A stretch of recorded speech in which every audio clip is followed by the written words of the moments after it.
রাত এখন 11টা। সবাই খাবার শেষ করে যে যার রুমে চলে গেছে। বাড়ির ভেতর আবার সেই চেনা নীরবতা নেমে এসেছে। কিন্তু আজকে নীরবতার ভেতরও একটা অস্বস্তি রয়ে গেছে। গত রাতের ঘটনার রেশ কেউ ঠিক বুঝে উঠতে পারেনি কিভাবে মাহিদ হঠাৎ এত ব্যথা পেল। নব আয়েশা বেগম তো একেবারে ভেঙে পড়েছেন।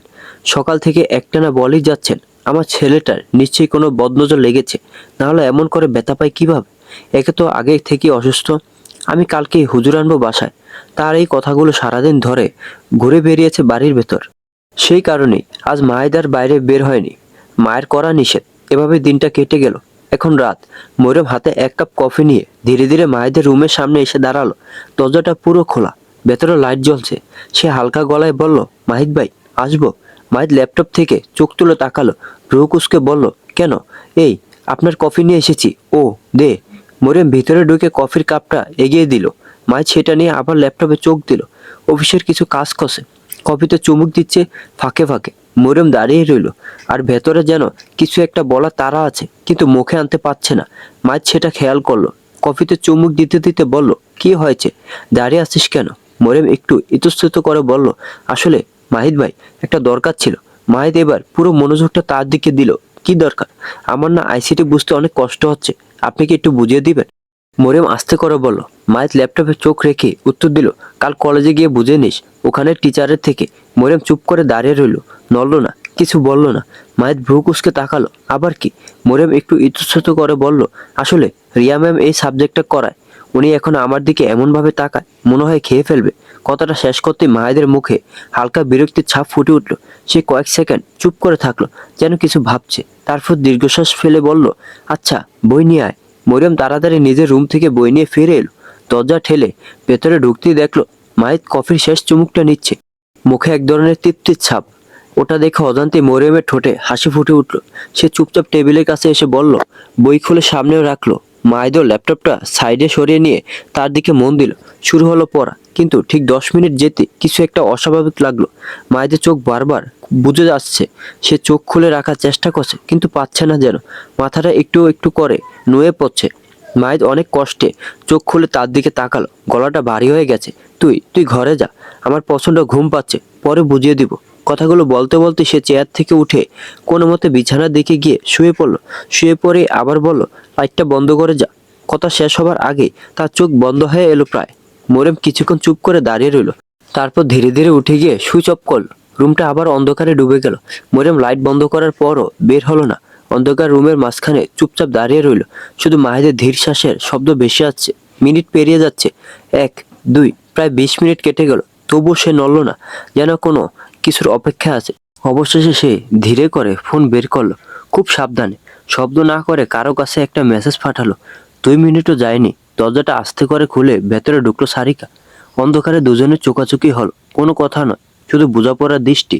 আজ সকালে সব খুলে বলেছিল মরিয়ম, আর সেই কারণেই সারিকাকে ডেকেছে। মরিয়ম ধীরে ধীরে এগিয়ে গেল বিছানার পাশে। সাইড টেবিল থেকে নিঃশব্দে মায়েদের ফোনটা তুলে নিল।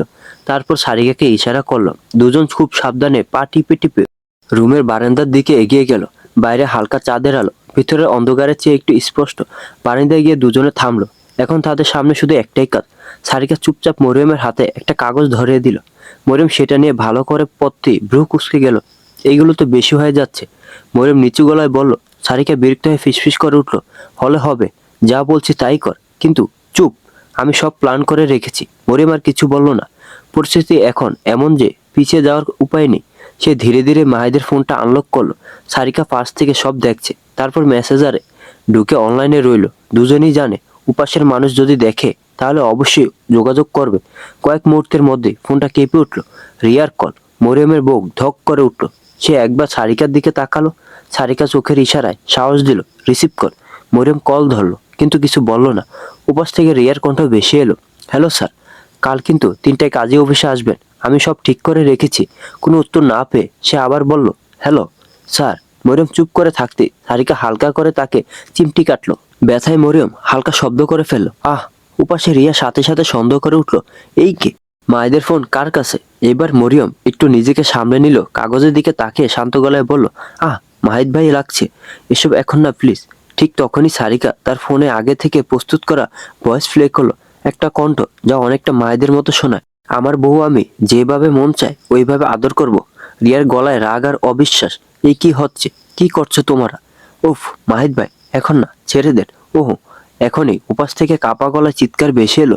আমি সব শেষ করে দেব, কেউ কাউকে পাবে না, সবাইকে শেষ করে দিব বলে লাগলাম। মরিয়ম আর কিছুই না বলে কলটা কেটে দিল। কলটা কেটে দিতে দুজন এক সেকেন্ডে একে অপরের দিকে তাকিয়ে রইল। তারপর হঠাৎ করে বাঁধ ভেঙে গেল। সারিকা আগে হেসে উঠল। ওর মুখটা এখন কেমন হয়েছে ভাবতো। মরিয়ম আর ধরে রাখতে পারলো না। সে মাটিতে বসে পড়ে হাসতে হাসতে গড়াগড়ি খেতে লাগলো। বারিন্দার ঠান্ডা ফ্লোরে দুজনে একেবারে লুটোপুটি। হাসি যেন থামতেই চায় না। তুই যা করেছিস আজ, বাপরে বাপ। সারিকা হাসতে হাসতে ঠিক করে কথাই বলতে পারছে না। মরিয়মও হাঁপাতে হাঁপাতে বলল, আর ওই ভয়েসটা। দুজনে আবার হেসে উঠল। কিছুক্ষণ পর তাদের হাসি থামিয়ে সারিকা ফিসফিস করে বলল, খেলা তো এখন শুরু মাত্র। মরিয়ম তাকিয়ে বলল, এখনই চলে যাবি? হ্যাঁ, আমি নানুর রুমে গিয়ে শুয়ে পড়ছি, কেউ দেখলে সমস্যা হবে, তুই এদিকটা সামলাস। মরিয়ম ধীরে মাথা নাড়ল। সে পারবে। দুজন ফ্লোর থেকে উঠে দাঁড়ালো। রুমে ঢুকে একবার মাহিদের দিকে তাকালো। সে গভীর ঘুমে আচ্ছন্ন, ক্লান্ত শরীর, শান্ত মুখ। দুজনের ঠোঁটে একসাথে হালকা বাঁকা হাসি ফুটে উঠল। সারিকা ধীরে বের হয়ে গেল। মরিয়ম দরজাটা লাগিয়ে দিল। রুমটা অন্ধকার, শুধু জানালা ফাঁক দিয়ে আসা আলোয় সবকিছু আবছা দেখা যাচ্ছে। মরিয়ম ধীরে ধীরে এগিয়ে গেল মায়েদের কাছে। কিছুক্ষণ চুপচাপ তাকিয়ে রইল। মরিয়ম এগিয়ে গিয়ে মায়েদের টি শার্টটা অনেক কষ্ট খোলার চেষ্টা করলো। মায়ের যে এত ভারী, এটা মরিয়ম আজ বুঝলো। এই আপনি খান কি? বলে জিভ কাটলো। ভালো যে লোকটা ঘুমে। মরিয়ম অনেক কষ্টে সফল হলো মায়েদের টি শার্ট খুলতে।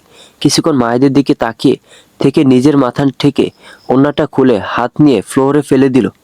জামার হাতে জায়গাটা কিছুটা ছিঁড়ে ফেললো। সবশেষে কিছুক্ষণ দাঁড়িয়ে থেকে হালকা দীর্ঘশ্বাস ফেললো। তারপর আল্লাহ আল্লাহ করে বিছানার এক কোণে শুয়ে পড়লো। মাহিদ এক কোণে, মরিয়ম আরেক কোণে। মরিয়ম বিছানার এক কোণে চুপচাপ শুয়ে রইল। ঘরের ভেতর গভীর নীরবতা। শুধু মাহিদের ধীর শ্বাসের শব্দ ভেসে আসছে। এটাই প্রথম কোনো ছেলের সাথে একই ঘরে একই রাতে থাকা। বুকের ভেতর কেমন অজানা একটা ভয় কাজ করছিল তার। চোখ বন্ধ করলে মনে হচ্ছিল কিছু একটা হয়ে যাবে। সে ধীরে ধীরে ফাঁস ফিরল। একটু দূরত্ব রেখে শুয়ে থাকলো। মনে মনে নিজেকে বুঝালো, ভয়ের কিছু নেই, উনি তো ঘুমাচ্ছেন। তার চোখ একবার ঘুমন্ত মাহিদের দিকে গেল। নিশ্চিন্ত, গভীর ঘুম, কিছু টের পাওয়ার মতো না। মরিয়মের ঠোঁটে হালকা এক রহস্যময় হাসি ফুটে উঠল। মনে পড়ল কফির সাথে মিশে থাকা সেই ঘুমের ওষুধের কথা। সকালের আগে উঠবে না, নিজেকে খুব আস্তে করে বলল সে। ধীরে ধীরে সময় কেটে গেল। 1 ঘন্টা, তারও বেশি। চোখের পাতা ভারী হয়ে আসতে লাগলো। অবশেষে ক্লান্তি তাকে হার মানালো। মরিয়ম ঘুমিয়ে পড়ল, ভয়, জেদ আর একটুখানি নিশ্চিন্তা নিয়ে। রাতটা নীরবে গড়িয়ে যেতে থাকলো। বিপত্তিটা ঘটলো রাত 3টার দিকে। মরিয়ম হঠাৎ বুঝতে পারলো সে নড়তেই পারছে না। বুকের উপর যেন ভারী কিছু চাপা পড়ে আছে। ঠিকমতো শ্বাস নিতে কষ্ট হচ্ছে। এভাবেই কয়েক সেকেন্ড কেটে গেল। তারপর আচমকায় তার ঘুম ভেঙে গেল। চোখ খুলতে সে বুঝতে পারলো কি একজন তাকে শক্ত করে জড়িয়ে ধরে আছে। মরিয়মের বুক ধক করে উঠল। সে প্রায় চিৎকার করে উঠতে যাচ্ছিল, কিন্তু শেষ মুহূর্তে নিজেকে সামলে নিল। ধীরে ধীরে মাথা ঘুরিয়ে তাকালো। অন্ধকারে আবছা দেখা গেল ওটা মাহিদ। গভীর ঘুমের মধ্যে সে অজান্তে মরিয়মকে নিজের দিকে টেনে নিয়েছে। তার হাত শক্ত করে জড়িয়ে আছে মরিয়মের চারপাশে, যেন ছেড়ে দিতে চায় না। মরিয়ম এক মুহূর্তে স্থির হয়ে রইল। ভয়ের জায়গায় এবার অদ্ভুত এক অস্বস্তি আর লজ্জা এসে ভর করল। সে আস্তে করে নড়ার চেষ্টা করলো। এই ছাড়ে, খুব নিচু গলায় বলল, কিন্তু কোনো সাড়া নেই। মাহিদ তখনও গভীর ঘুমে, কিছু টের পাচ্ছে না। মরিয়ম বিরক্ত হয়ে ফিসফিস করলো, লুচ্চা লোক। তবুও সে সাবধানে নিজেকে ছাড়ানোর চেষ্টা করতে লাগলো। কিন্তু যতই চেষ্টা করে, তার শক্ত গ্রিপ থেকে বের হওয়া ততটাই কঠিন হয়ে উঠছিল। মরিয়ম না পেরে মায়েদের খোলা বুকে হালকা করে কামড় দিল, কিন্তু তাতে উল্টো মায়েদ আরো শক্ত করে মরিয়মকে জড়িয়ে ধরল। মরিয়ম বিরক্ত হয়ে গেল বেশ।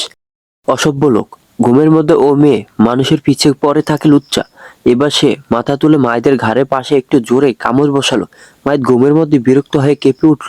একটু নড়ে উঠে মুখটা সরিয়ে এনে মরিয়মের গালের খুব কাছে নিয়ে এলো। প্রায় ছুঁয়ে ফেলেছে। মরিয়ম একদম স্থির হয়ে গেল। তার শ্বাস বন্ধ হয়ে আসছে। নড়ার সাহসও পাচ্ছে না। ইয়া আল্লাহ, এখন আবার এটা কি?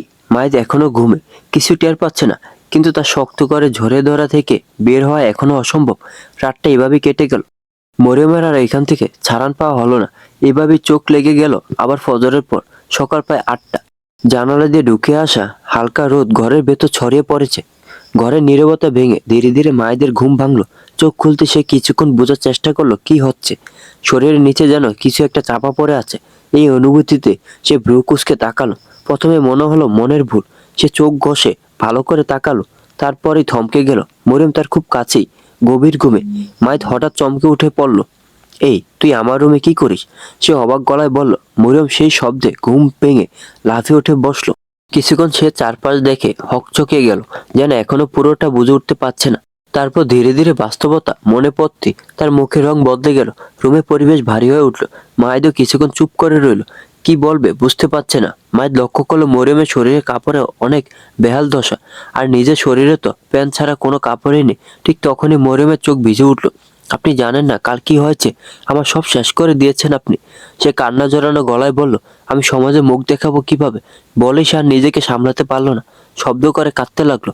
আমি কি করেছি তোর সাথে মরিয়ম? মায়ের ধীর গলায় প্রশ্ন করলো। মরিয়ম এক মুহূর্ত থমকে গেল, তারপর ভাঙা গলায় বলল, কালকে আপনি আমার সাথে জোর করে ইন্টিমেট হয়েছেন।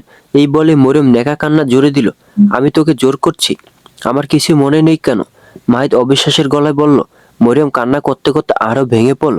আমি কি জানি আমি কতবার আটকাতে চেয়েছি, কিন্তু আপনি। সে আর কথা শেষ করতে পারলো না।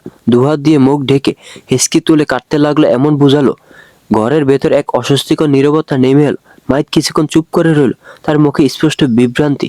গত রাতের কিছু যেন ঠিকমতো মনে পড়ছে না। তার চোখ পড়ল মেঝেতে রাখা একটা ওড়নাটার দিকে। সে ধীরে সেটি তুলে নিয়ে মরিয়মের দিকে এগিয়ে দিল। এটা আগে ঠিক করে নে, সে নিচু গলায় বলল। মরিয়ম তখনও কাঁদছে, মাথা তুলতেও পারছে না বুঝাচ্ছে। মরিয়ম ধীরে ধীরে নিজের ওড়নাটা ঠিক করে গুছিয়ে নিল, তারপর মাথা নিচু করে বসে রইল। মাইক কিছুটা অস্থিরভাবে সামনে বসে বলল, কাল কি কি হয়েছে ঠিক করে বলতো। মরিয়ম প্রথমে আবার নেকা কান্না শুরু করলো, কিন্তু মায়েদের গলায় ধমকে সুর শুনে সে হঠাৎ চুপ হয়ে গেল। কান্না বন্ধ কর, ঠিক করে বল বেয়াদব, মায়ের কঠোর গলায় বলল। মরিয়ম একবার মাথা নিচু করলো, তারপর ধীরে ধীরে বলা শুরু করলো। আমি পড়তে বসেছিলাম আপনার কাছে, তারপর আপনি কেমন যেন অস্বাভাবিক হয়ে যান। সে থেমে গেল, যেন কথাগুলো মনে করতে কষ্ট হচ্ছে। তারপর আপনি দরজা বন্ধ করে দেন। আমি জিজ্ঞেস করলে কিছু বলেননি। তার গলা কেঁপে উঠল। এরপর আপনি বলেন আপনার মাথা ব্যথা করছে, আমাকে মাথা টিপে দিতে বলেন। মরিয়ম চোখ নামিয়ে ফেলল। আমি আমি মাথা টিপে দিচ্ছিলাম, তারপর আপনি হঠাৎ আমাকে টেনে নেন অনেক কাছে। আমি অনেক চেষ্টা করেছি নিজেকে সরানোর, কিন্তু আপনি। সে আর এগোতে পারল না, কণ্ঠ আটকে গেল, চোখে পানি জমে উঠল। রুমের ভেতর মুহূর্তে নীরবতা নেমে এলো। মায়ের আগে নিজের মাথার চুল টেনে ধরল, চোখে স্পষ্ট অস্থিরতা। মরিয়ম চুপচাপ তাকে দেখছিল, কিছু বলল না। তারপর ধীরে ধীরে আবার বলল, এখন যদি এই কথা কেউ জানে আমার কি হবে? সবাই তো বলবে আমি নিজেকে আপনার কাছে। সে গলা নামিয়ে ফেলল। আমাদের তো এখনো কোর্ট ম্যারেজ বা সামাজিক বিয়ে হয়নি। মায়ের কিছুক্ষণ চুপ করে রইল, ভেতরে ভেতরে ভাবতে লাগলো। আর মরিয়ম তখনও কান্না থামাতে পারছে না। এসকে তুলে বলল, আমার জীবনটা শেষ করে দিলেন আপনি মাহিদ ভাই। আত্মহত্যা ছাড়া কোনো উপায়ও রাখলেন না। মায়েদ এবার কঠোর গলায় বলল, চুপ অসভ্য মেয়ে, আমি দেখছি কি করা যায়। সে একটু থেমে আবার বলল, কিছুদিনের মধ্যে আমরা আইনগতভাবে বিয়েটা ফাইনাল করব, আর সামাজিকভাবেও। এখন কান্না বন্ধ কর। মরিয়ম হেসকে তুলতে তুলতে বসে রইল। এখন নিজের রুমে যা, আমি আব্বু আর চাচা জানের সাথে কথা বলবো এই বিষয়ে, মাহিদ বলল। মরিয়ম অবাক হয়ে তাকালো। আপনি ওদের সাথে এই ব্যাপারে কথা বলবেন? মাহিদ তার কথার মানে ঠিক বুঝতে পারলো না। হ্যাঁ। আপনার লজ্জা করবে না আমাদের পার্সোনাল কথা বড়দের বলতে? মরিয়ম নিচু গলায় বলল। এবার মাহিদ থামলো, বুঝতে পারলো মরিয়ম আসলে কি বুঝাচ্ছে। আমি আমাদের বিয়ের কথা বলবো। তাতে দাঁত চেপে বলল, অন্য কিছু না। ও। মরিয়ম ধীরে মাথা নাড়ল। এখন নিজের রুমে যা, কেউ দেখে ফেলবে এখানে। মরিয়ম অন্যটা ভালো করে জড়িয়ে নিয়ে তাড়াতাড়ি রুম থেকে বের হয়ে গেল। দরজা বন্ধ হতে মাহিদ কিছুক্ষণ স্থির হয়ে বসে রইল, তারপর হঠাৎ রাগে নিজের চুলে হাত চালালো। কিছুই মনে পড়ছে না কেন, নিজের সাথে নিজেই বলল সে। মাথাটা যেন ফেটে যাচ্ছে, তবু গত রাতের কোনো স্পষ্ট স্মৃতি নেই। কিছুক্ষণ পর সে উঠে আয়নার সামনে গেল, নিজের প্রতিবিম্বের দিকে তাকিয়ে ধমকে গেল। ঘাড়ের কাছে আর শরীরের কিছু জায়গা হালকা দাগ চোখে পড়ল। সে অবাক হয়ে কিছুক্ষণ সেগুলোর দিকে তাকিয়ে রইল, তারপর অন্যমনস্কভাবে হাত বুলিয়ে দিল। মাথার ভেতর প্রশ্নের পর প্রশ্ন ঘুরতে লাগলো। তাহলে কি সত্যি কিছু হয়েছে? কিন্তু কোনো উত্তর মিলল না। हाय तीजी तीजी बियर मेन्यू आप ले आ गया दो गाला सुना गया थुमुक थुमुक जान दिए माहिदा नाल थुमुक थुमुक जान दिए माहिदा नाल थुमुक थुमुक जान दिए माहिदा नाल थुमुक थुमुक जान दिए माहिदा नाल। সারিকা ঘরে ঢুকে থমকে গেল। মরিয়ম পুরো রুম জুড়ে গান চালিয়ে কোমর দুলে নাচছে, একদম বেহিসাবি খুশিতে। কিরে সব ঠিকঠাক ভাবে হয়েছে তো? সারিকা ভ্রু তুলে বলল। মরিয়ম ঘুরে দাঁড়িয়ে নাচ থামালো না একটু, উল্টো আরো স্টাইল করে কোমর দুলিয়ে বলল, চাঙ্গা ভাবে হয়েছে সব, একদম চাঙ্গা। সারিকার মুখে সঙ্গে সঙ্গে দুষ্ট হাসি ফুটে উঠল। ও তাই নাকি? বলে সে নিজে মরিয়মের পাশে গিয়ে দাঁড়ালো। তারপর দুজন একসাথে তালে তালে কোমর দোলাতে দোলাতে গাইতে লাগলো, ধুমুক ধুমুক জান দিয়ে মাহিদা নাল ধুমুক ধুমুক জান দিয়ে মাহিদা নাল। রুম ভরে গেল তাদের হাসি, নাচ আর খুনসুটিতে। যেন পৃথিবীতে আর কোনো টেনশনই নেই এই মুহূর্তে। আব্বু, আমি চাই মরিয়ম আর আমার বিয়েটা সামাজিকভাবে হয়ে যাক। মায়েদের কথায় হাশেম আলীর মুখ থেকে প্রায় রুটির টুকরোটা পড়ে গেল। কি কি বললে তুমি? তিনি বিস্ময়ে তাকিয়ে রইলেন। বাবার এমন প্রতিক্রিয়ায় মায়ের বিরক্ত হয়ে গেল। একবার বললাম, শুনেন নাই? আমি মরিয়মকে সামাজিকভাবে বিয়ে করব কিছুদিনের মধ্যেই। এই কথায় দাদি খুশিতে চেয়ার থেকে লাফ দিয়ে উঠে দাঁড়ালেন। দেখলে, আমি বলেছিলাম না, বিয়ে করে দিলে ভালোবাসা এমনি হয়ে যাবে। এই বলে তিনি খুশিতে প্রায় বিলাপ শুরু করে দিলেন। মায়ের বিরক্ত হয়ে চোখ ফিরিয়ে নিল। হাশেম আলী গলা খাকারি দিয়ে বললেন, কিন্তু মরিয়মের তো কলেজ শেষ হতে এখনো 5 মাস বাকি। মায়ের সাথে সাথে উত্তর দিল, আমি কি বলেছি ও পড়াশোনা করতে পারবে না? নিজের প্রশ্নের উত্তরে আরেকটা প্রশ্ন পেয়ে তিনি চুপ করে গেলেন। ঘরের পরিবেশটা আবার ভারী হয়ে উঠল। কেউ খুশিতে, কেউ চিন্তায়, আর কেউ বিরক্তিতে ডুবে আছে। এই শালা, আমার বিয়ে ঠিক, আগামী সপ্তাহে আমার বিয়ে, কাল নাকি ঠিক করেছে। আমি মামুর বাড়ি আসার পর শুনি তুই একবারও আমার খবর নিলি না। অসভ্য কোথাকার। রাগে ফুসতে ফুসতে কথাগুলো বলেই থামলো সারিকা। তার মুখ লাল হয়ে গেছে। উপাস থেকে শান্ত ভাবিন গলায় ভেসে এলো, তো বিয়ে করে ফেলো তো পরিবারের পছন্দে। কি বলছো কি তুমি? যা শুনছো তাই বলছি। সারিকা যেন আকাশ থেকে পড়লো। এটা তুমি কিভাবে বলতে পারো আবির? আমাদের এত বছরের ভালোবাসার কি হবে তাহলে? উপাস থেকে নির্লিপ্ত উত্তর, আমাদের তো কিছুদিন আগেই ব্রেকআপ হয়েছে, মনে নাই? তুমিই তো করেছো। এই কথায় সারিকার চোখ ভিজে উঠলো। এত শক্ত মেয়ে তবুও ভেঙে পড়লো। আমি তো এমনই, তাই বলে তোমাকে ছেড়ে অন্য কারোর সাথে কিভাবে থাকবো বলো? কিছুক্ষণ নীরবতা, তারপর আবিরের ঠান্ডা গলা, অনেকে পারে, তুমিও পারবে। এই বলে কল কেটে দিল সে। ফোনের স্ক্রিনটা অন্ধকার হয়ে গেল। আর সেই সাথে ভেঙে পড়লো সারিকার শক্ত মুখোশটাও। পাথরের মতো শক্ত মেয়েটা নীরবে গলে পড়তে লাগলো। মরিয়ম এতক্ষণ চুপচাপ সব শুনছিল, কিছু বলেনি, শুধু অবাক হয়ে তাকিয়েছিল সারিকার দিকে। মায়েদের কথায় তখন বাড়ির বড়রা জানালো সারিকা এই বাসায় আসার পরে ওর বাড়িতে নাকি ওর বিয়ে ঠিক করা হয়েছে কারো সাথে। খবরটা শুনে পরিবেশটা হঠাৎ করে ভারী হয়ে গেল। মায়ের কিছুক্ষণ চুপ করে রইল, তারপর আর কোনো কথা না বলে কোম্পানির উদ্দেশ্যে বের হয়ে গেল। মরিয়ম এগিয়ে গেল সারিকার কাছে। কিছুক্ষণ চুপ করে থেকে ধীরে বলল, এত ভালোবাসতে তাহলে সবসময় এমন ব্যবহার করতে কেন ওনার সাথে? সারিকা কোনো উত্তর দিল না। একটা কমফোর্টার টেনে নিয়ে বিছানায় শুয়ে পড়ল। মুখটা ঢেকে ফেললো, যেন কেউ তার চোখের পানি দেখতে না পায়। মরিয়ম দরজার কাছে দাঁড়িয়ে রইল কিছুক্ষণ, কিন্তু আর কিছু বলল না। রুমটা নিস্তব্ধ, কিন্তু সেই নীরবতার ভেতর ভাঙনের শব্দ স্পষ্ট। মরিয়ম আর কলেজে গেল না সেদিন। মনটা একদমই বসছে না। সারিকার সাথে আর কোনো কথা হয়নি তার। সারিকা গিয়ে গেস্ট রুমে নিজেকে বন্ধ করে রেখেছে। দরজাটা ভেতর থেকে লাগানো, কাউকে ঢুকতে দিচ্ছে না। তার দাবি, মরিয়মের রুমে থাকলে নাকি মরিয়ম তাকে বিরক্ত করে। মরিয়ম বারবার গেস্ট রুমের সামনে গিয়ে দাঁড়াচ্ছে, দরজায় নক করছে, সারিকা দরজা খোল, কিন্তু ভেতর থেকে কোনো সাড়া নেই। আরেকবার, এই প্লিজ একবার কথা বল। তবুও নীরবতা। দুপুর হয়ে গেল। খাবার টেবিলে সবাই বসেছে, কিন্তু সারিকা বের হলো না। খাবারও খেলো না সে। মরিয়ম দরজার সামনে দাঁড়িয়ে রইল কিছুক্ষণ। অসহায় লাগছিল তাকে। আজ প্রথমবার সে বুঝলো শক্ত মানুষটাও ভেতরে ভেতরে কতটা ভেঙে পড়ে। বাসার ডাইনিং স্পেসে সবাই একসাথে বসেছে, কিন্তু পরিবেশ যেন এক অদৃশ্য অস্বস্তি ভেসে বেড়াচ্ছে। মরিয়ম চুপচাপ নিজের প্লেটের দিকে তাকিয়ে বসে আছে। কেন যেন মাহিতকে দেখলেই তার বুকের ভেতরটা কেমন অদ্ভুতভাবে কেঁপে ওঠে। লজ্জা লাগে, অকারণ, অজানা এক লজ্জা। সে নিজে বুঝে উঠতে পারে না কেন। হঠাৎই মায়েদের দৃষ্টি গিয়ে পড়ল তার উপর। এক মুহূর্তের জন্য চোখাচোখি হলো দুজনে। মরিয়ম যেন ধরা পড়ে গেল। তাড়াতাড়ি চোখ নামিয়ে নিল। আঙুল দিয়ে প্লেটের ভাত নাড়াতে লাগলো অযথাই। ঠিক তখনই নাও হাশেম আলী গলা খাকারি দিয়ে বললে, তা কলেজের জব কবে ছাড়বে? প্রশ্নটা শুনে মায়ের একটু সোজা হয়ে বসলো। কণ্ঠটা স্বাভাবিক রাখার চেষ্টা করে বলল, ছেড়ে দিব খুব জলদি। হাশেম আলী ভ্রু কুঁচকে তাকালে, সে জলদিটা কখন? দেখো, তোমার শখ ছিল কিছুদিন টিচিং করানো, তাই আমরা কিছু বলিনি, কিন্তু এত কিছু একসাথে কিভাবে সামলাবে? তাছাড়া সামনে। তিনি বাক্যটা শেষ করার আগেই মায়ের ধীরে মাথা ঘুরিয়ে মরিয়মের দিকে তাকালো। সেই দৃষ্টিতে ছিল একরকম স্থিরতা, যেন আগেই ভেবে রাখা কোনো সিদ্ধান্ত। মরিয়মের কলেজ শেষ হলে ছেড়ে দিব, শান্ত গলায় বলল সে। কথাটা শুনে মুহূর্তেই টেবিলের পরিবেশ বদলে গেল। নওয়াব হাশেম আলীর মুখে ধীরে ধীরে তৃপ্তির হাসি ফুটে উঠল, চোখে যেন স্বস্তির ছায়। আর মরিয়ম, সে নিঃশব্দে বসে রইল, কিন্তু তার বুকের ভেতরটা যেন আরো জোরে কাঁপতে লাগলো। সারিকার আম্মু কল করেছিল, তাকে আজ তাদের বাসায় দিয়ে আসতে বলেছে। নওয়াব হাশেম আলীর কথায় টেবিলে এক মুহূর্তের জন্য নীরবতা নেমে এলো। মায় শুধু হালকা করে মাথা নাড়লো, সম্মতি জানালো, কিন্তু কিছু বলল না। মরিয়ম কিছুক্ষণ চুপ করে রইল, তারপর সাহস সঞ্চয় করে ধীরে বলল, বড় আব্বু, আমরা কখন যাব? প্রশ্নটা শুনে নওয়াব হাশেম আলীর মুখে মৃদু হাসি ফুটে উঠল। আমরা 3-4 দিনের ভেতরেই যাব আম্মু। মরিয়ম মাথা নাড়ল। আচ্ছা। তার কণ্ঠে খুব হালকা একটা সুর। না পুরো খুশি, না পুরো স্বস্তি। গাড়িটা আপন গতিতে ছুটে চলেছে শহরের ব্যস্ত রাস্তা ধরে। দুপুর গড়িয়ে বিকেল নামছে। রাস্তায় হালকা যানজট, দোকানপাটের সামনে ভিড়, কোথাও হকারের ডাক, কোথাও আবার ক্লান্ত মানুষের দীর্ঘশ্বাস। জানালার বাইরে শহরটা যেন নিজের মতো করে বেঁচে আছে। কেউ হাসছে, কেউ হারিয়ে যাচ্ছে নিজের চিন্তায়। গাড়ির ভেতরে কিন্তু একদম উল্টো দৃশ্য। পিছনের সিটে পাশাপাশি বসে আছে মরিয়ম আর সারিকা। দুজনেই চুপচাপ।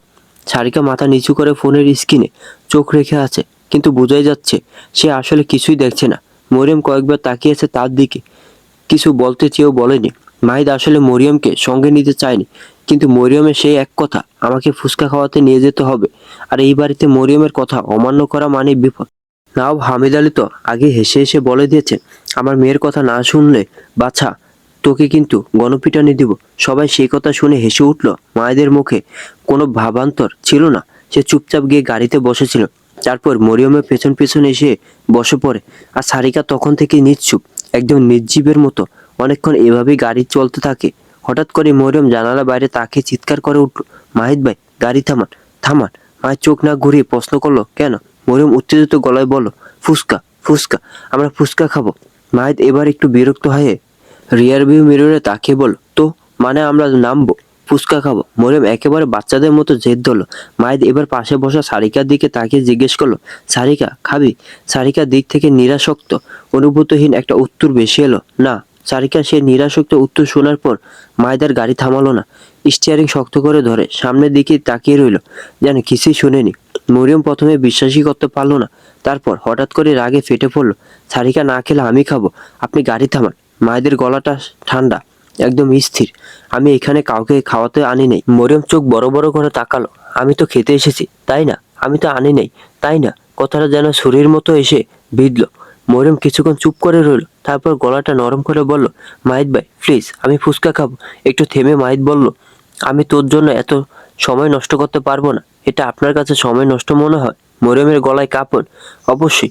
সংক্ষিপ্ত ঠান্ডা উত্তর। এই এক শব্দই যেন সবকিছু থেমে গেল। মরিয়ম আর কিছু বলল না। জানালার বাইরে তাকিয়ে রইল, কিন্তু কিছুই দেখতে পাচ্ছিল না ঠিকভাবে। মনের ভেতর কেমন অদ্ভুত একটা অনুভূতি জমে উঠল। কষ্ট নাকি অপমান সে নিজেও বুঝতে পারলো না। গাড়িটা এসে ধীরে ধীরে থামলো সারিকাদের বাসার সামনে। চারপাশে বিকেলের আলো নরম হয়ে ছড়িয়ে আছে। গলির ভেতরটা শান্ত, কেমন যেন চুপচাপ। সারিকা দরজা খুলে নামলো। তার চলাফেরায় এখনো সেই ভারী ক্লান্তি। কোনো তাড়াহুড়ো নেই, কোনো আগ্রহ নেই। মাহিদও ধীরে ধীরে গাড়ি থেকে নামলো, কিন্তু মরিয়ম নড়ল না। সে একইভাবে বসে রইল, জানালার বাইরে তাকিয়ে। চোখে কোনো দৃষ্টি নেই যেন।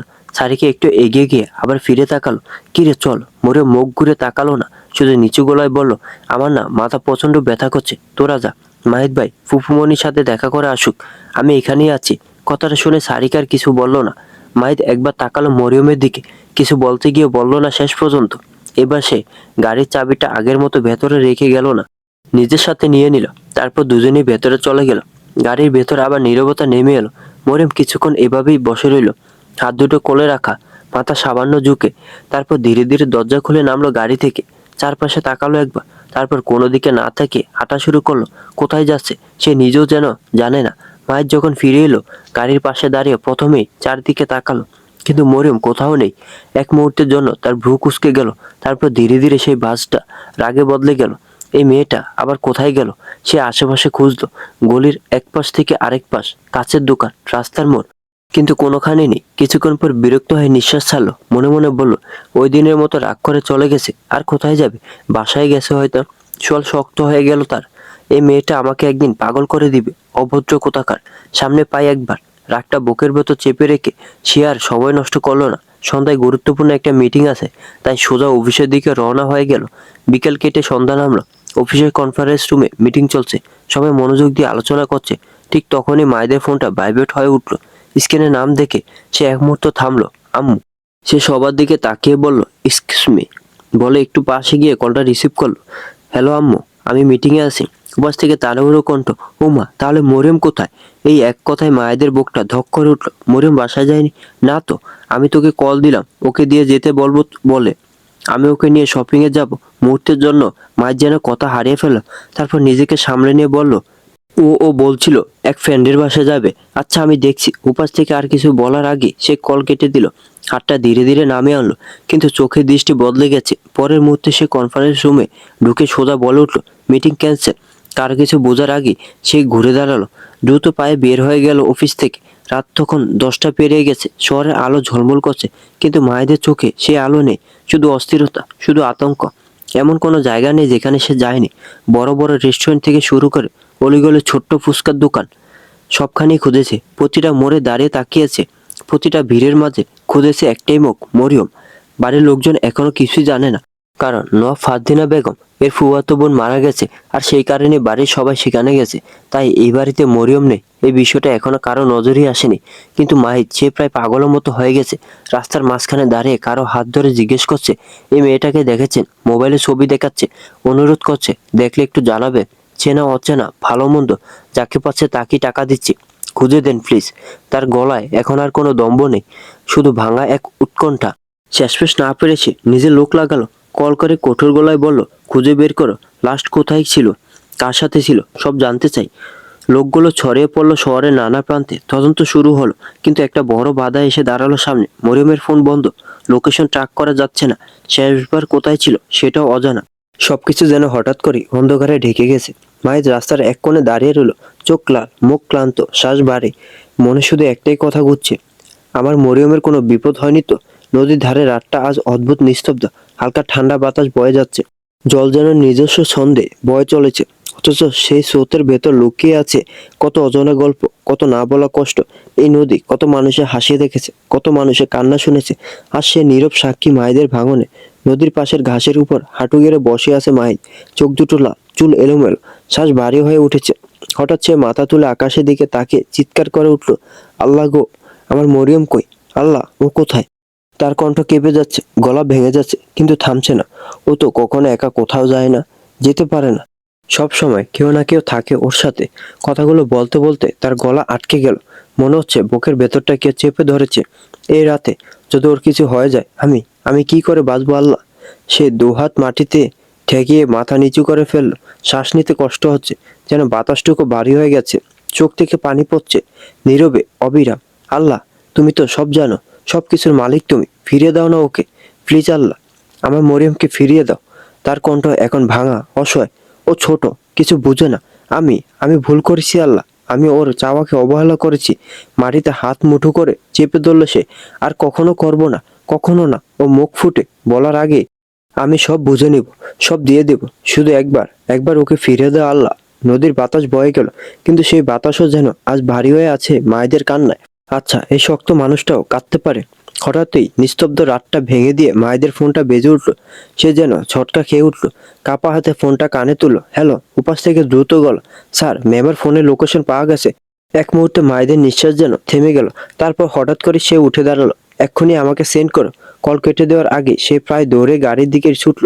ফোনের লোকেশন আসতে এক সেকেন্ডও দেরি করলো না। ইঞ্জিন স্টার্ট করে ছুটে বেরিয়ে গেল। স্টিয়ারিং শক্ত করে ধরে আছে সে, চোখ দুটো রাস্তায়, কিন্তু মনে হাজারটা ভাবনা। আল্লাহ, প্লিজ ওকে ভালো রেখো, শুধু একবার সামনে পেতে দাও, আমি আর কিছু চাই না। তার বুকের ভেতরটা কাঁপছে। আমি আর কখনো ওকে কষ্ট দেব না, কখনো না। ও যা চাইবে সব দিব, শুধু ঠিকঠাক থাকুক। গাড়িটা প্রায় উড়ে চলছে। কিছুক্ষণ পর হঠাৎ ব্রেক কষে থামলো একটা নির্জন পুরনো চায়ের দোকানের সামনে। চারপাশে তেমন কোনো মানুষের আনাগোনা নেই। দোকানের সামনে একটা সাদা গাড়ি দাঁড়িয়ে। মায়ের তাড়াতাড়ি গাড়ি থেকে নেমে পড়লো, দ্রুত পায়ে এগিয়ে গেল দোকানের দিকে। তার বুক ধুকপুক করছে, প্রতিটা পা ফেলতে যেন কষ্ট হচ্ছে। দূর থেকে, পিছন দিক থেকে সে দেখতে পেল একটা মেয়ে আর একটা ছেলে দাঁড়িয়ে হেসে হেসে কথা বলছে। মেয়েটার চেহারা পুরোপুরি দেখা যাচ্ছে না, কিন্তু তবুও এক সেকেন্ডও লাগলো না মায়েদের বুঝতে ওটাই মরিয়ম। মায়ের ধীরে ধীরে এগিয়ে এসে মরিয়মের সামনে দাঁড়ালো। দাঁড়ানোটা যেন স্বাভাবিক না, একদম নিঃশেষ হয়ে যাওয়া মানুষের মতো। চোখ দুটো লাল, মুখ ক্লান্ত, শ্বাস ভারী। দেখলে বোঝা যায় সে কতটা ভয় নিয়ে এখানে এসে পৌঁছেছে। মরিয়ম প্রথমে অবাক হয়ে তাকিয়ে রইল। মাইদকে এমন দেখাচ্ছে যেন পাগল হয়ে গেছে, অগোছালো, অস্থির, একটা অদ্ভুত ভাঙা অবস্থা। ধীরে সে বলল, মাহিদ ভাই, কি হয়েছে? কিন্তু মাহিদ কোনো উত্তর দিল না। হঠাৎ করে সে ঝাপটে জড়িয়ে ধরল মরিয়মকে, এত জোরে যেন ছেড়ে দিলে হারিয়ে যাবে আবার। মরিয়ম পুরোপুরি থমকে গেল। এতটা আচমকা, এতটা শক্ত করে সে কিছু বুঝে উঠতে পারলো না। কিন্তু তবুও সে কিছু বলল না। পাশে দাঁড়িয়ে থাকা ছেলেটার বুকটা যেন মোচড় দিয়ে উঠলো। চোখের সামনে যাকে সে ছোট থেকে ভালোবাসতো, সে এখন অন্য কারো বুকে। এই দৃশ্যটা সহ্য করা সহজ না। কিছুক্ষণ পর মায়ের ধীরে ধীরে মরিয়মকে ছেড়ে দিল, কিন্তু তার চোখের ভেতরের আগুন তখনও নিভেনি। হঠাৎ করে সে চিৎকার করে উঠল, কোথায় ছিলি তুই মরিয়ম? বল, উত্তর দে। তার গলায় রাগ, ভয়, অস্থিরতা সব মিশে গেছে। আর এই ওসমান এখানে কি করছে? বল। কথাগুলো প্রায় চেঁচিয়ে বলল সে। মরিয়ম এক মুহূর্তে কেঁপে উঠল। মনে হলো এই মানুষটা এখন আর আগের মতো নেই। তার চোখে শুধু রাগ না, একটা ভয়ঙ্কর অস্থিরতা কাজ করছে। মরিয়ম তাড়াহুড়ো করে এক নিঃশ্বাসে বলে উঠল, আমি আসলে নানুর বাসায় গিয়েছিলাম। ওইখান থেকে আমরা সবাই ঘুরতে বের হয়েছিলাম। তারপর ওরা ওদের গাড়ি নিয়ে চলে গেছে আর আমরা দুজন ফিরছিলাম, কিন্তু গাড়িটা এখানে নষ্ট হয়ে গেল। কথাগুলো এমন তারাই বলল যেন এক সেকেন্ড দেরি হলে মায়ের তাকে থামিয়ে দেবে। মায়ের একদৃষ্টিতে তাকিয়ে রইল তার দিকে, তারপর হঠাৎ করে রাগে ফেটে পড়ল। সে এগিয়ে এসে শক্ত করে মরিয়মের থুতনি চেপে ধরল। তুই কি একবারও আমাকে বলেছিলি কোথায় যাবি? কিছু বলি না বলে রায় পেয়ে গিয়েছিস? তার কণ্ঠে কাঁপন, চোখে রাগের সাথে জমে থাকা ভয়। মরিয়ম ব্যথায় কুঁকড়ে গেল, কিছু বলতে পারলো না। ঠিক তখনই পাশে থাকা ওসমান এগিয়ে এসে বলল, সারেন ভাই ওকে, ছোট মানুষ। কথাটা শেষ হতে না হতেই মায়েদের রাগ যেন দিক বদলে নায়েদের উপর গিয়ে পড়ল। সে ঝটকা দিয়ে মরিয়মকে ছেড়ে নায়েদের কলার চেপে ধরল। চোখে তখন ঝড় বইছে, যেন এতক্ষণ জমে থাকা সবকিছু একসাথে বিস্ফোরিত হতে চাইছে। এই শুয়োরের বাচ্চা, তোর সাহস কত বড়, আমার বউ নিয়ে ঘুরিস তুই? মায়েদের কণ্ঠে তখন রাগ না, যেন উন্মত্ততা। ওসমান কিছুটা হতভম্ব হয়ে বলল, ভাইয়া আপনি ভুল করছেন। আমাকে তুই শিখাবে কি ভুল কি ঠিক? কথাটা শেষ হওয়ার আগে মায়েদের মুষ্টি গিয়ে পড়ল ওসমানের নাকে। একটা ভয়ানক শব্দ, আর সাথে সাথে রক্ত ঝরে পড়ল। মাহিদ ভাই ছাড়েন! মরিয়ম চিৎকার করে উঠল। সে ঝাঁপিয়ে পড়ে মায়েদের হাত টেনে ধরল, কিন্তু তার শক্তির কাছে টিকতে পারল না। ওনার কোনো ভুল নেই। মরিয়ম সর এখান থেকে। মায়েদের গর্জন, আপনি বন্ধ করুন এসব। তুই যা খুশি করতে পারিস, আমি পারি না। মরিয়ম এবার আর নিজেকে থামাতে পারল না, চিৎকার করে বলে উঠল, ও আমার কাজিন, আমার সাথে ঘুরতে যেতেই পারে, এতে আপনার কি? এই কথাটা যেন মুহূর্তে সবকিছু থামিয়ে দিল। মায় ধীরে ধীরে ওসমানের কলা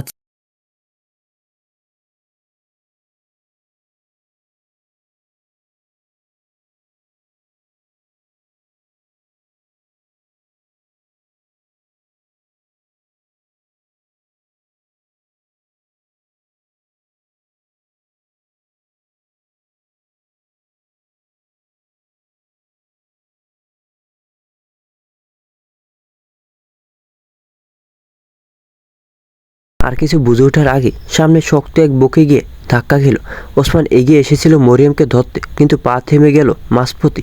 মায়েদের চোখের দিকে তাকাতে সাহস হারিয়ে ফেলল সে। মায়ের স্থির হয়ে দাঁড়িয়ে আছে, বুকের সাথে শক্ত করে চেপে রেখেছে মরিয়মকে। মেয়েটার মাথাটা নিজের বুকে গুজে রেখেছে, যেন নিজেকে বোঝাচ্ছে সে এখনও তার কাছেই আছে, তার বুকেই আছে। কয়েক সেকেন্ড নাকি কয়েক মিনিট কেউ জানে না, সময় যেন থেমে গিয়েছিল। ওসমানের বুকটা কেঁপে উঠছিল। চোখের সামনে একটা ফুলের মতো মেয়েকে এভাবে আঘাত করতে দেখো, কিছু বলতে পারছে না।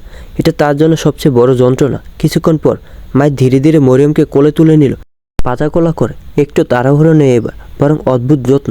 গাড়ির কাছে গিয়ে দরজা খুলে খুব সাবধানে তাকে সিটে বসালো, সিট বেল্ট লাগিয়ে দিল, যেন অচেতন এই মেয়েটার কোনো কষ্ট না হয়। তারপর ধীরে ধীরে দরজা বন্ধ করে আবার ফিরে এলো, সোজা গিয়ে ওসমানের কলা চেপে ধরল। আর কোনো কথা না বলে আরেকটা ঘুষি মারল মুখে, আর যাতে আমার বউয়ের আশেপাশে তোকে না দেখে আমি। ওসমান কষ্টে দাঁড়িয়ে থেকেও হাসলো হালকা, যদি আপনার বউ নিজেই আমার কাছে আসে। মায়েদের চোখ দুটো আবার লাল হয়ে উঠল।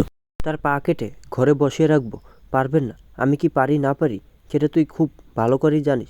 ওসমান ঠোঁটের কোণে রক্ত মুছে নিয়ে বলল, হয়তো, কিন্তু যেদিন মরিয়ম নিজে আমার পাশে থাকতে চাইবে সেদিনকে আমাদের আলাদা করতে পারবে না। এই কথাটাতেই আবার এক ঘুষি পড়ল তার মুখে। ওসমান এবারও হেসে উঠল, আমি চাইলে আমিও মারতে পারি, কিন্তু এখানে একটা নিষ্পাপ ফুল আছে। মায়ের হালকা ঠান্ডা হাসি দিল, জেগে জেগে স্বপ্ন দেখ শালা। তারপর পাশের বেঞ্চের উপর থেকে মরিয়মের ফাঁসটা তুলে নিল। একবার পেছনে না তাকিয়ে নিজের গাড়ির দিকে হাঁটতে শুরু করলো। মায়ের গাড়ি স্টার্ট দিতে ইঞ্জিনের শব্দে রাতের নিস্তব্ধতা ভেঙে গেল। এক মুহূর্ত দেরি না করে সে গাড়িটা রাস্তার দিকে ছুটিয়ে দিল। সামনে শুধু অন্ধকার রাস্তা, আর তার পাশে নিস্তব্ধ অচেতন মরিয়ম। স্টিয়ারিং শক্ত করে ধরে আছে মাহিদ, চোখ সামনে, কিন্তু মনে ঝড়। একদিকে রাগ, অন্যদিকে অপরাধবোধ, সব মিলে সে নিজেই বুঝতে পারছে না ঠিক কি অনুভব করছে। এক ঝলক তাকালো পাশের সিটে, মরিয়ম নিঃশব্দে পড়ে আছে, গালে লাল দাগটা স্পষ্ট। মায়েদের বুকটা হঠাৎ কেঁপে উঠল। সে মুখ ফিরিয়ে নিল, কিন্তু সেই দাগটা যেন চোখে গেঁথে রইল। আর পিছনে রাস্তার ধুলোয় বসে পড়েছে ওসমান। চারপাশে কেউ নেই, শুধু ফাঁকা রাস্তা আর এক বুক ভাঙা হাহাকার। সে মাথা নিচু করে বসে রইল, মুঠো করে ধরলো মাটিটা। মনে একটাই কথা ঘুরছে, নিয়তি সত্যি অনেক নিষ্ঠুর। মরিয়মের বিয়ের পর থেকে সে সেটা বুঝতে শুরু করেছিল, কিন্তু আজ আজ পুরোপুরি অনুভব করলো, যাকে সে এত বছর ভালোবেসেছে আজ সে অন্য কারো। আর সেই সত্যটা আজ তার বুকটা ভেঙে চুরমার করে দিল। মরিয়মের যখন জ্ঞান ফিরল, সে নিজেকে নিজের রুমে আবিষ্কার করলো। ধীরে ধীরে উঠে বসতে মাথাটা ঝিমঝিম করে উঠল, গালে হাত দিতে ব্যথাটা টের পেল। আর সেই সাথে গত রাতে সবকিছু মনে পড়ে গেল একসাথে। চোখের ভেতর রাগ জমে উঠল। এক ঝটকায় বিছানা থেকে নেমে দরজা খুলে বেরিয়ে এলো সে। হলরুম ফাঁকা। এক মুহূর্ত দেরি না করে পাশে থাকা একটা ফুলদানি তুলে নিয়ে সজোরে ফ্লোরে ছুঁড়ে মারল। ঝনঝন করে ভেঙে পড়ল কাঁচ। শব্দটা এত জোরে হলো যে কয়েক সেকেন্ডের মধ্যে চারদিক থেকে মানুষ ছুটে এলো। পরিবারের সবাই সকালে ফিরেছে, যে যার রুমে ছিল বিশ্রাম নিচ্ছিল। এখন সবাই হল রুমে জড়ো হয়েছে। নওয়াব হাশেম আলী এগিয়ে এসে কপাল কুঁচকে বললেন, মরিয়ম, কি হচ্ছে এগুলো? মরিয়ম সবার দিকে তাকালো, চোখ ঝাপসা হয়ে আসছে, কিন্তু কণ্ঠ শক্ত। বড় আব্বু, আমি যদি কোনো দোষ করি, কখনো কি আপনারা আমার গায়ে হাত তুলেছেন? প্রশ্নটা শুনে সবাই থমকে গেল। নওয়াব হাশেম আলী অবাক হয়ে বললেন, কেন আম্মু? মরিয়ম এবার গলাটা আরো ভারী করে বলল, বড় আব্বু, আমাকে কেউ যদি থাপ্পড় মারে তাকে কি করা উচিত? এবার নওয়াব হামেদ আলী সামনে এগিয়ে এলেন, চোখে রাগ স্পষ্ট। আম্মা, তোমার কিছু করতে হবে না, আমাদের বলো, তার হাত কেটে রেখে আসি। মরিয়ম ধীরে ধীরে মাথা তুলে দোতলার দিকে তাকালো, তারপর সবার সামনে স্পষ্ট করে বলল, মাহিদ ভাই কালকে আমাকে মেরেছে। আব্বু কথাটা বলে গালে হাত দিল। এই যে এখনো দাগ আছে। সবাই একসাথে তার গালের দিকে তাকালো। মরিয়ম এত ফর্সা যে লালচে দাগটা আরো স্পষ্ট হয়ে উঠেছে, টকটকে, চোখে লাগার মতো। এক মুহূর্তে পুরো ঘরটা বাড়ি হয়ে গেল। নওয়াব হাশেম আলী রাগে ফেটে পড়লেন, চোয়াল শক্ত করে বললেন, কে আছিস? অসভ্যটাকে ডেকে আন। কথাটা বলার সাথে সাথেই বাড়ির কাজের ছেলে চিঙ্কুকে পাঠানো হলো। চিঙ্কু দৌড়ে দোতলা উঠে মায়েদের রুমে গেল। দরজা ঠেলে ভেতরে ঢুকতেই দেখলো মায়েদ একটা ট্রাউজার পরে ঘুমিয়ে আছে, শরীরে আর কিছু নেই, ক্লান্তিতে এলোমেলো অবস্থা। চিঙ্কু এগিয়ে এসে ডাক দিল, ভাইজান, আপনারে বড় আব্বা ডাহে, উঠেন ভাইজান। মাহিদ বিরক্ত হয়ে কাত হয়ে বলল, উফ, বিরক্ত করিস না তো, এমনিতে ওই ইউজলেসটার জন্য সারা রাত ঘুমাইতে পারিনি। চিঙ্কু একটু ইতস্তত করে আবারও বলল, ভাইজান, ছোট বোনরে নাকি আপনি মারছেন, ওই জন্য বড় আব্বা আপনারা ডাকতেছে। কথাটা শেষ হতে মায়ের যেন বিদ্যুৎ খেয়ে উঠল। এক ঝটকায় উঠে বসে পড়ল সে, চোখ দুটো এক মুহূর্তে পুরো জেগে উঠল। কি? তারপর নিজেকে সামনে নিয়ে দাঁড়িয়ে বলল, তুই যা, আমি আসতেছি। চিঙ্কু আর কিছু না বলে তাড়াতাড়ি বের হয়ে গেল। দরজা বন্ধ হতে মায়ের বিরক্তিতে নিজের চুলে হাত চালালো, জোরে টান দিল। এই মেয়েটা একদম পাগল করে দিচ্ছে। একটা দীর্ঘশ্বাস ছেড়ে সোজা বাথরুমে দিকে এগিয়ে গেল। মাথা ঠান্ডা করার জন্য শাওয়ার নেওয়াই এখন একমাত্র উপায়। সোফায় চুপচাপ বসে আছে মরিয়ম, মুখে কষ্টের ছাপ, কিন্তু চোখের ভেতর অন্যরকম কিছু খেলা করছে। নওয়াব আয়েশা বেগম খুব যত্ন করে তার গালে বরফ চেপে ধরেছেন, বারবার দীর্ঘশ্বাস ফেলছেন। এভাবে কেউ মারে? মেয়েটা কি পাথর নাকি? কথা বলতে বলতে ছেলের উপর রাগ যাচ্ছেন তিনি। মরিয়ম নিচু হয়ে বসে আছে, মাঝে মাঝে কষ্টের অভিনয় করে মুখ কুচকাচ্ছে, আর ফাঁকে ফাঁকে এমন কিছু কথা বলছে যেগুলো আগুনে ঘি ঢালার মতো কাজ করছে। এদিকে হলরুমে এদিক ওদিক পায়চারি করছেন নওয়াব হামেদ আলী আর নওয়াব হাশেম আলী। সবার মুখ গম্ভীর, চোখে স্পষ্ট রাগ, যেন শুধু অপেক্ষা মাহিদ নামলেই ঝড় উঠবে। ঠিক তখনই সিঁড়ি দিয়ে নেমে এলো মাহিদ। অফিসের গেট আপ, পরিপাটি, কিন্তু মুখে বিরক্তি স্পষ্ট। নিচে এসে বাবার সামনে দাঁড়িয়ে বলল, কিছু বলবেন আব্বু? নওয়াব হাশেম আলী রাগে কাঁপতে কাঁপতে বললেন, এই বেয়াদব, আমাদের মেয়ে বিয়ে করে কি মনে করেছে? যা খুশি করতে পারবে। মাহিদ ভ্রু কুঁচকে বলল, আমি কখন এসব বললাম? এর মধ্যে সামনে এগিয়ে এলেন নওয়াব হামিদ আলী। এক ঝাটকায় মায়েদের কোটের কলা চেপে ধরে চেঁচিয়ে উঠলেন, ভাতিজা, তোর সাহস তো কম না, আমার মেয়ের গায়ে হাত তুলিস। পরিস্থিতি আরো উত্তপ্ত করে তুলতে পাশে থেকে নওয়াব হাশেম আলী বললেন, থাপ্পড় দিয়ে হারামজাদাকে, আমাদের বাড়ি মেয়েকে মারে, কত বড় কলিজা ওর। ঘরের বাতাস ভারী হয়ে উঠল। আর এসব কিছুর মাঝখানে মরিয়ম, সে মাথা নিচু করে বসে আছে, চোখে পানি জমে আছে, কিন্তু সেই পানি আড়ালে লুকিয়ে আছে এক চিলতে শয়তানি হাসি। মাহিদ একবার চুপচাপ মরিয়মের দিকে তাকালো, চোখে কোনো রাগ নেই, বরং অদ্ভুত ঠান্ডা একটা দৃষ্টি। কিছুক্ষণ তাকে গভীরভাবে পর্যবেক্ষণ করে সে সবার দিকে ফিরে বলল, আচ্ছা, শব্দ সামার, আমি মানছি, আর এর শাস্তিটাও আমি নিজেই নেব। ঘরের সবাই একটু থেমে গেল। নওয়াব হাশেম আলী কপাল কুঁচকে বললেন, কি শাস্তি? এই সময় নওয়াব হামিদ আলী ধীরে ধীরে মাহিদের কোটের কলার ছেড়ে দিলেন। মাহিদ একদম শান্ত গলায় বলল, আমি যেহেতু দোষ করেছি, আমি এই বাড়ি ছেড়ে চলে যাব। কথাটা শুনে এক মুহূর্তে সবাই স্তব্ধ। হাশেম আলী ঠান্ডা স্বরে বললেন, তুমি কি ভেবেছ এই কথা শুনে আমরা তোমাকে আটকাবো? তাহলে ভুল ভাবছো, যেতে চাইলে যাও। মাহিদ হালকা মাথা নাড়ল, আমি কি আমার নিজের যা যা আছে সেগুলো নিতে পারবো? হ্যাঁ, আমাদের অনেক কিছু আছে, অল্প কিছু তুমি নিলে কমবে না। আর কোনো কথা বলল না মাহিদ। সোজা হাঁটতে হাঁটতে এসে দাঁড়ালো মরিয়মের সামনে। কিছু না বলে হঠাৎ করে তাকে কোলে তুলে নিল। মরিয়ম চমকে উঠে চিৎকার করে উঠল, এই কি করছেন আপনি? মাহিদ একদম নির্লিপ্ত গলায় বলল, শুনো নাই, আব্বু বলছে আমার নিজে যা যা আছে সব নিয়ে যেতে পারি। এই এই আমাদের মেয়েকে নামাও বলছি, বেয়াদব। পেছন থেকে গর্জে উঠলেন নওয়াব হামিদ আলী। মাহিদ থামলো না, দরজার দিকে হাঁটতে হাঁটতে ঠান্ডা গলায় বলল, এখন সব না। এই বলে সে মরিয়মকে কোলে নিয়ে বাড়ি থেকে বেরিয়ে গেল। পেছন থেকে সবাই ছুটে আসতে যাচ্ছিল, কিন্তু নওয়াব ফারদিনা বেগম হাত তুলে থামিয়ে দিলেন, কেউ যাবে না। নতুন দম্পতি নিজেদের মাঝে মিটমাট করুক। তার কথায় সবাই থেমে গেল, যদিও কারো মন মানল না। এদিকে মাহিদ সোজা গিয়ে গাড়ির দরজা খুলে মরিয়মকে ড্রাইভিং সিটের পাশের সিটে বসিয়ে দিল, তার কালো গাড়ির সামনে সিটে। এর মধ্যে মরিয়ম তার পিঠে 50টারও বেশি কিল মেরে দিয়েছে। লুচ্চা পুরুষ, আমাকে কেন নিয়ে যাচ্ছেন? আমি আমার বাসায় থাকবো, আপনি আপনার রিয়া ফিয়ার কাছে চলে যান। মায়ের দরজা বন্ধ করে একবার তাকালো তার দিকে, চোখে বিরক্তি। চুপচাপ বস, নয়তো কাল যে থাপ্পড় দিয়েছি ওটাই আবার পড়বে। গাড়িটা ছুটে চললো আপন গতিতে। রাস্তায় সকালে ব্যস্ততা, এদিক ওদিক মানুষ চলাফেরা করছে, গাড়ির হর্ন ভেসে আসছে, সূর্যের আলো পুরো রাস্তা জুড়ে ছড়িয়ে আছে। মরিয়ম মুখ ফুলিয়ে বসে আছে, কিন্তু চুপ থাকতে পারলো না। ঘাড় ঘুরিয়ে মায়েদের দিকে তাকিয়ে বলল, আচ্ছা আপনি আমাকে নিয়ে এই শুকনো রুটি খেয়ে সংসার করার ধান্দায় আছেন না তো?